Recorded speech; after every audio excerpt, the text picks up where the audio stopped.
Hello and welcome to watch my video about the Shenzhen drone show on Chinese National Day 2024. It's gonna be a really exciting performance. There's supposed to be over 10,000 drones flying over the sky.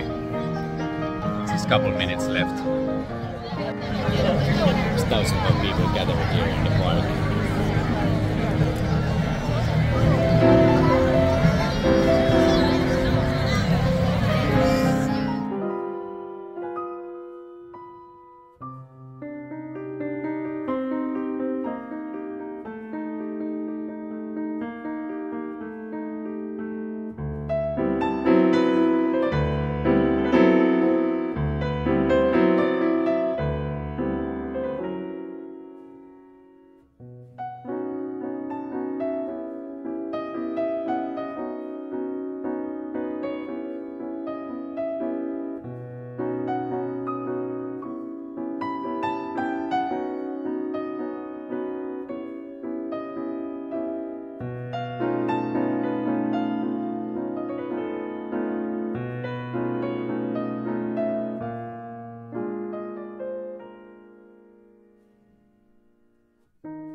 you so much for watching my video. If you liked it, please give me a thumb up and don't forget to subscribe to my channel. See you in the next video.